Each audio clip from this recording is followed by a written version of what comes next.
હા હા વાંધો નહીં, આજે જવું છે? જો આદિ પ્લીઝ, હા, મમ્મીને પૂછવું પડશે. એક તો પહેલી પણ દિવસમાં એક વખત તો બહાર જાય જ છે ફરવા માટે. હવે હું પણ જઈશ તો મમ્મીની હેલ્પ કોણ કરશે? ઠીક છે, આપણે કાલે જઈશું, પાક્કું. હા હા વાંધો નહીં.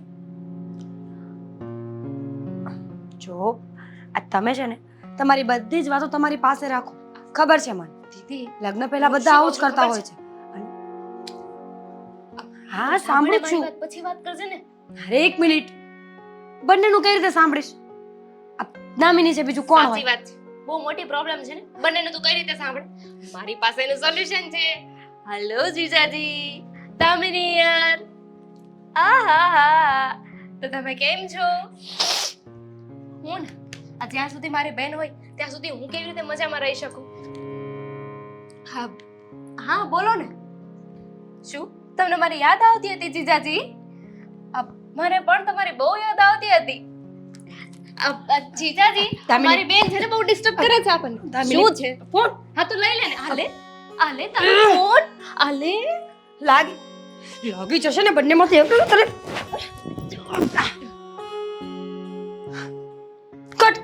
કટ થઈ ગયો ફોન. આવ. હવે એમને એવું લાગશે ને કે મેં કટ કર્યો હશે. ના ના વગરની. આ જીજાજીએ કાપી નાખ્યો. એમણે મને કીધું. શું કહ્યું એમણે? આ કહેતા હતા કે તારી બેન છે ને બહુ બોરિંગ છે. તું કેટલી સારી છો, સારી સારી વાતો કરે છો, અને એમ પણ સાચું કહું ને તો તું બુદ્ધિ વગરની જ છો. મારા જીજાજી કેટલા સારા છે ને, ખબર નહીં તને કેવી રીતે મળી ગયા. શું બોલે છે દામિની તું? આ મજાકમાં એવું બોલશે ને કે આપણને ગુસ્સો આવી જશે. બુદ્ધિ વગરની. જીજાજી કેવી રીતે મળ્યા એટલે? પણ હું કઈ મજાક નથી કરતી, હું તો સાચું કહું છું. આ છો ઓલરેડી મને ગરમી લાગે છે, મારો ફોન કટ થઈ ગયો અને મને ગુસ્સો છે, અને હવે તો એસી કર દો. આપણા ઘરમાં છે તમ તાર કઈ વાંધો નહીં. તમે બહાર રહો ને આ રૂમની, તો મને કોઈ વાંધો નથી. ખબર નહીં ગમે ત્યારે રૂમની અંદર આવી જાય છે. તો હું તારા રૂમમાં પણ ના આવી શકું એમ ને? કઈ વાંધો નહીં, હું છે ને બધી જ વાત છે ને આદિત્યને કહી દઈશ. આદિત્ય? એટલે જીજાજીને કહી દઈશ. થોડી સભ્યતા રાખો ને તો વધારે સારું. તારી પાસે પોતાનો ફોન છે, પોતાનો ઘરવાળો છે. સાચી વાત છે, મારી પાસે ફોન છે તો મારે મારા ફોનમાંથી આદિત્ય જીજુને ફોન કરવો જોઈએ ને. તારા ફોનમાંથી વાત કરવાની શું જરૂર છે? હું મારા ફોનમાંથી વાત કરી દઉં. તો મારી સાથે વાત કોણ કરશે? મને શું ખબર, તારે જેની સાથે વાત કરવી. અરે રોનક સાથે વાત કરતી જાને. દામિની પ્લીઝ તું મને હેરાન નહીં કર. સાચું કહું ને તો મમ્મીને મારે કહી જ દેવું છે કે પેલા લગ્ન આના કરો, મારા નહીં. ના ના, સારું નહીં લાગે ને. મારો તો જીવ બળી જશે. પેલા મારા લગ્ન થઈ જશે ને તો તારા લગ્ન થાય પછી હું લગ્ન કરું ને. કેમ? સાથે સાથે મારું દિલ પણ તૂટી જશે ને. છે કઈ મારવા જેવું? કઈ જ નથી, કઈ જ નથી. હું તો મજાક કરતી હતી, મજાક. તારી મજાક છે ને, ક્યારેક ની થપ્પડ મારીશ. મારી દીધા પછી થપ્પડ મારીશ? હજી અડાડી પણ નથી સરખી. ક્યારેક સરખી અડી ગઈ ને તો ખબર પડશે. તારો ફોન ક્યાં છે? બહાર પડ્યો છે, ચા બનાવવા જતી હતી. તારે પીવી છે? ના રેણા, હું તો ક્યાં માણસ છું, મને તો ક્યાં ચા પીવાનું મન થાય છે. ઢોર છું, જનાવર છું હું તો. તો આદિત્ય જીજાજીને કહેવાય ને, આદિત્ય જીજાજી કેટલી મસ્ત ચા બનાવે છે. તને કેમ ખબર? મેં તો ક્યારેય પીધી નહીં. એકવાર ઘરે આવ્યા ને ત્યારે તું ઘરે નહોતી, બહાર ગઈ હતી, ત્યારે એમણે મારા માટે ચા બનાવી હતી. મેં એમને કહ્યું હતું કે મારા માટે ચા બનાવો ને, તો એમણે મારા માટે ચા બનાવી. એમ? તારા માટે નથી બનાવી? બનાવશે, હું કહીશ ને તો બનાવશે. જા આવે અહીંયાથી. સારું, જાઉં છું. પણ જીજીનો ફોન આવ્યો તો કહેજે કે આપણે બંને પછી વાત કરશું. હા, કહી દઈશ. સારું, હવે ગુસ્સો તો ના કર. જા. ભગવાન.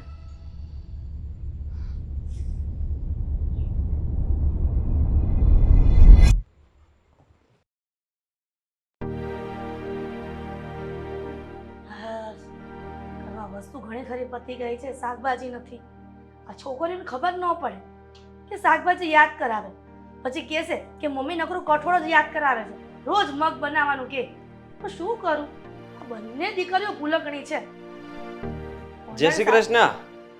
હા, જય શ્રી કૃષ્ણ જમાઈ. બેસો. કેમ છો? મજામાં?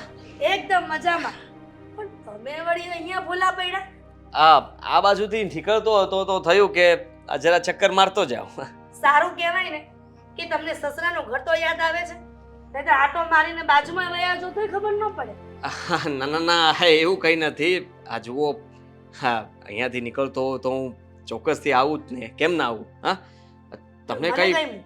ગમ્યું ને? હા, હા હા, ખરેખર સાસુ હોય તો તમારી જેવા. અને જમાઈ હોય ને તો તમારા જેવા. હા હા. હા, તો વાંધો નહીં. અને આમાંય મારે મીરા લકી છો કે તમારા જેવા જમાઈ મળ્યા છે અમને. હા, સાચી વાત છે.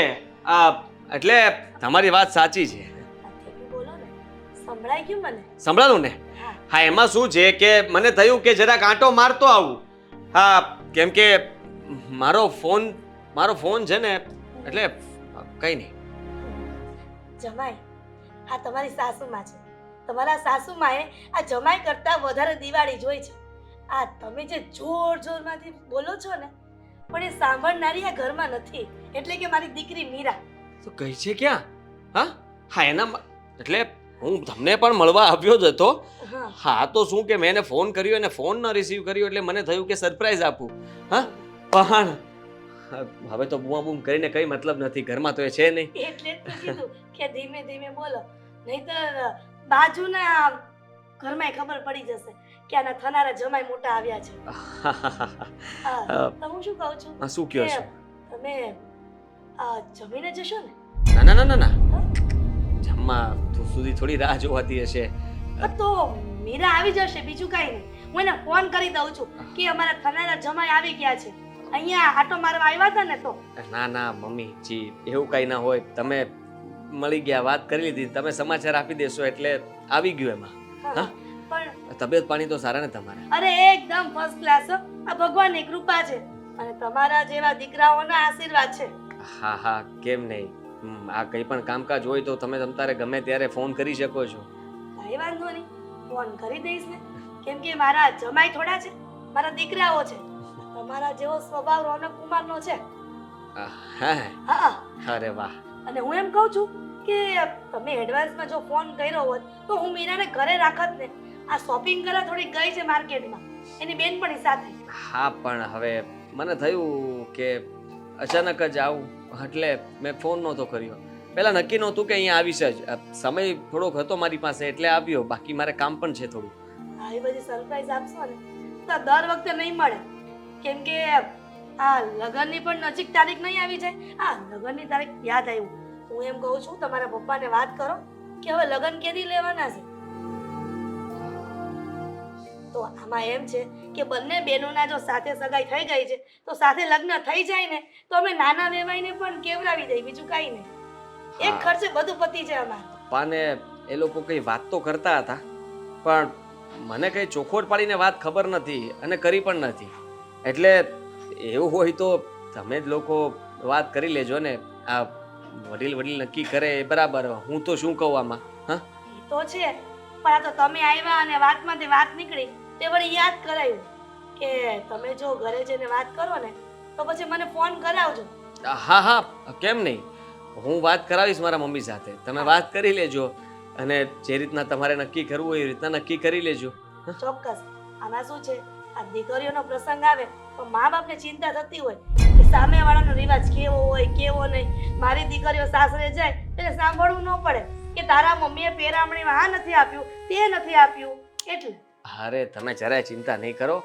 આ મારા મમ્મી છે ને એ એવું કંઈ નહીં પૂછે અથવા એવું કંઈ નહીં માગે, પણ તમે વાત કરશો એટલે તમને ખબર પડી જશે. જે રીતના બધા રિવાજો મતલબ અમારા હોય તમારા હોય આપણે જોઈ લઈશું, જે પ્રમાણે હોય તે પ્રમાણે. સારું. પણ હું એમ કહું છું કે તમારી સાડીને તમે યાદ ન કરી. ક્યાં છે વાવાઝોડું? વાવાઝોડું કયો માં તમે સાંભળશે ને તો પછી રાડે રાડ કરતી પાછી આવશે, જીજાજી કરતી. અચ્છા, એ ઘરમાં છે એમ ને? પણ તમે બેસો, હું તમારા માટે રસોડામાં જઈને ચા બનાવી આવું છું. ચા તો પી? પાછા કહેશે કે જમાઈ કે સાસુ ચાય નો પીવડાવી. ના ના ના, ચા પીશ ને તમારા હાથની. સારું, ચાલો ત્યારે.